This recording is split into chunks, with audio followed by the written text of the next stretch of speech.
The fight boxing fans have been dreaming about for years is finally happening. Deontay Wilder and Anthony Joshua will face off in the ring for the undisputed heavyweight championship.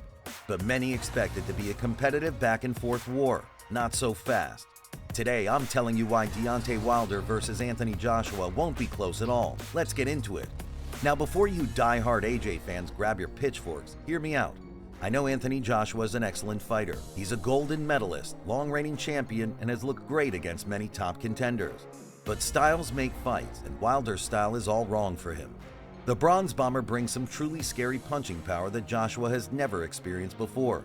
We're talking nuclear right hand, lights-out KO power. He has showcased it against Jesse Altman's, Stivern, and who could forget Wilder flattening Louise twice when they fought. Anthony Joshua is a formidable puncher in his own right, but he's been hurt or wobbled by less dynamic strikers. If they could stun AJ, imagine what happens when Wilder's legendary right hand lands clean. We're looking at a breathtaking knockout. Alright, let's take an in-depth look at the stylish matchup. First and foremost, Anthony Joshua is an extremely skilled technical boxer.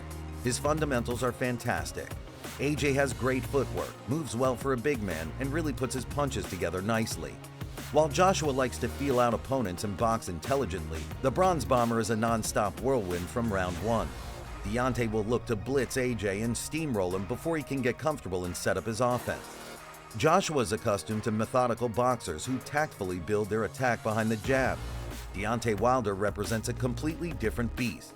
He fights at a frantic, chaotic pace. Wilder's herky-jerky upper body movement, odd punching angles, and sudden lunging shots will certainly disrupt Joshua's rhythm. Anthony prefers to control distance and decorate his combos, so Deontay's frenzied style is a nightmare matchup. With power like Wilder's, he only needs to graze you once to end the fight. Joshua cannot afford to let Deontay find a home for that booming right hand. Another issue for Joshua is he tends to get passive and tentative at times. We saw him go into defensive mode versus Ruiz in their first fight after getting clipped. Joshua likes to survey and collect information on opponents before fully engaging. But taking rounds off to download data is very risky against Wilder because the Bronze Bomber brings non-stop pressure from the opening bell. He will look to overwhelm Joshua quickly and bully him around the ring. If AJ goes into a defensive shell early, it allows Wilder to tee off with free shots. Deontay only needs a split second to detonate that nuclear right and end the fight. Joshua must fight aggressively to back up the unpredictable Wilder. But Anthony's straight back-footed movement could be his demise in this matchup. We've seen him leisurely retreat straight to the ropes against Klitschko and others, prime territory for Deontay to unleash the right bomb. Joshua must use lateral movement and keep turning Wilder to neutralize his power.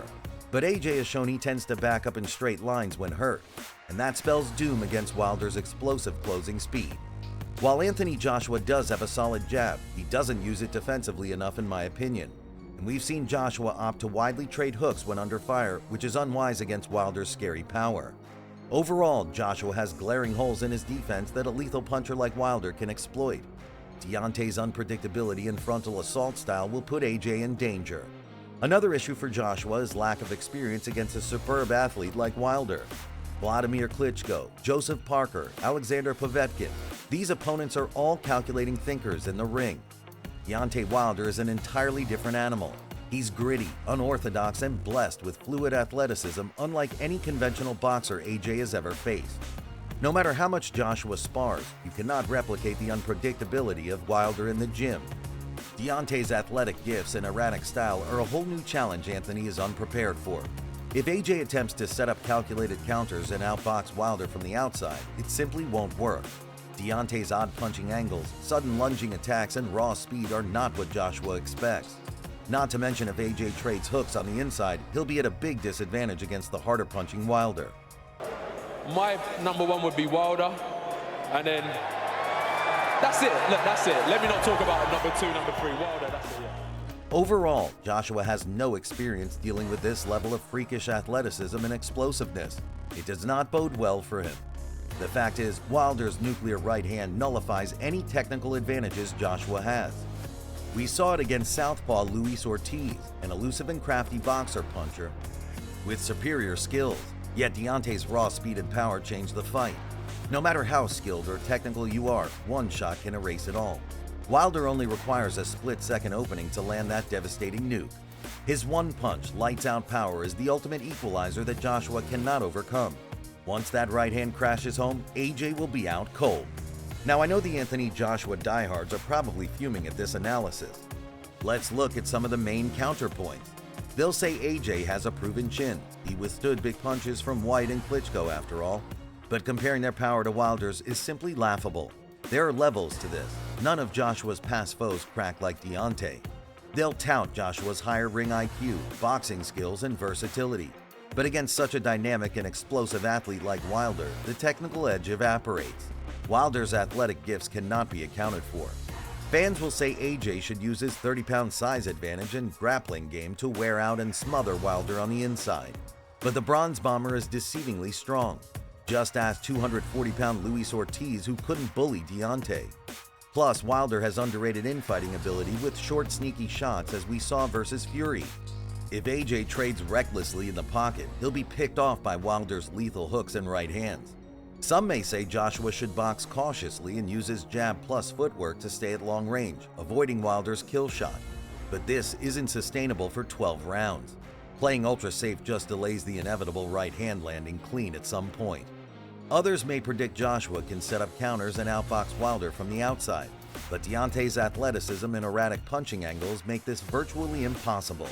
Joshua cannot account or prepare for Wilder's raw speed and explosiveness. Look, Anthony Joshua is an elite heavyweight who poses problems for anyone, but when it comes to Deontay Wilder, the stylistic matchup is just disastrous for AJ. Wilder's got the perfect style to exploit Joshua's weaknesses. While Anthony is methodical, Deontay explodes. While AJ is cautious, Wilder is reckless. Simply put, when they share the ring, it's going to get ugly for Joshua. With Wilder's ungodly speed, awkward punching angles, and nuclear right hand, it's only a matter of time before he finds the mark on AJ's chin. When one of the most powerful punchers in boxing history lands clean, it's lights out. Joshua has never dealt with anything resembling Wilder's otherworldly power and athletic gifts. That right hand will be his undoing. The moment of truth will arrive early, and once Deontay lands that vicious right bomb, it's a wrap. Joshua will be separated from consciousness, and a new knockout king will reign. The fight won't go long enough to be considered close or competitive. When these two finally meet, it's going to be short and violent. Let me know your predictions down below. As always, like and subscribe for more content. Until next time, Wolverine Boxing signing off.